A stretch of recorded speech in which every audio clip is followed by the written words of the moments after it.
Assalamualaikum warahmatullahi wabarakatuh. Sebelumnya izin memperkenalkan diri. Nama saya Anissa Fitriani dengan nomor induk mahasiswa 210658. Saya dari kelas R3 Manajemen, Fakultas Ekonomi dan Bisnis, Universitas Primageraha. Jadi tujuan video ini dibuat adalah untuk memenuhi tugas ujian mata kuliah pengantar bisnis internasional dengan dosen pengampu Ibu Adisha Mai Andara SPD MM.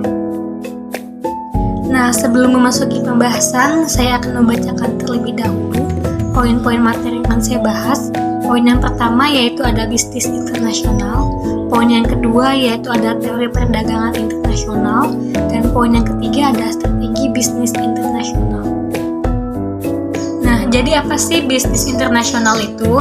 Jadi, bisnis internasional itu adalah aktivitas bisnis yang melibatkan antara dua negara atau lebih, baik milik pemerintah maupun milik swasta. Contohnya yang terjadi barang luar masuk Indonesia seperti migas, beras, peralatan farmasi, hingga alat-alat elektronik. Selain impor, aktivitas ekspor juga bisa disebut sebagai bagian dari jenis bisnis internasional. Lalu selanjutnya ada tantangan bisnis internasional. Yang pertama, kurangnya kapasitas nasional. Yang kedua, kurang kondusifnya sosial politik hukum. Yang ketiga, rendahnya investasi asing. Yang keempat, biaya ekonomi yang cukup tinggi. Yang kelima, perbedaan budaya. Dan yang keenam, perbedaan nilai mata uang.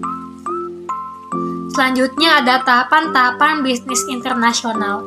Yang pertama ada ekspor insidentil, yang kedua ada ekspor aktif, yang ketiga ada penjualan lisensi, yang keempat ada franchising, yang kelima ada pemasaran di luar negeri, yang keenam ada produksi dan pemasaran di luar negeri.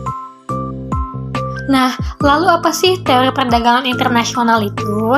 Disimak ya teman-teman. Nah, jadi teori perdagangan internasional itu adalah serangkaian konsep ekonomi yang digunakan untuk menjelaskan pola dan motivasi di balik perdagangan antara negara-negara. Nah, selanjutnya ada jenis-jenis teori perdagangan internasional. Jadi, teori perdagangan internasional ini memiliki dua jenis. Yang pertama yaitu teori klasik, yang kedua yaitu teori modern. Teori klasik memusatkan pada pandangan analisa dan deskripsi organisasi. Teori ini juga mencakup tentang konsep koordinasi, skalar, dan vertikal. Sedangkan teori modern menekankan pada perpaduan dan perancangan sehingga terlihat lebih menyeluruh. Karena sangat kompleks, multi-level, multidimensi, dan banyak variabel yang harus dipertimbangkan.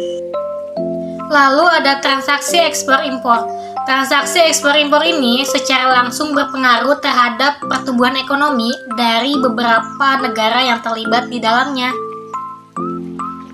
Selanjutnya ada strategi bisnis internasional.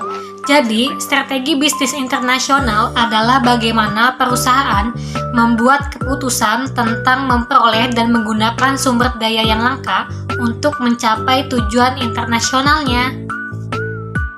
Lalu ada tujuan strategi bisnis internasional. Jadi, tujuan strategi bisnis internasional adalah untuk mencapai dan mempertahankan posisi persaingan yang unik dan menguntungkan, baik di dalam negeri maupun secara global. Posisi yang diistilahkan sebagai keunggulan kompetitif. Nah, jadi banyak sekali manfaat yang bisa kita pelajari dari mempelajari mata kuliah pengantar bisnis internasional ini. Jadi, dengan kita mempelajari pengantar bisnis internasional ini, jika kita memiliki perusahaan, kita bisa bersaing dengan negara-negara maju yang lainnya. Nah, itu saja yang bisa saya sampaikan. Kurang lebihnya saya mohon maaf. Wabillahi taufiq wal hidayah. Wassalamualaikum warahmatullahi wabarakatuh. See you next video. Bye-bye.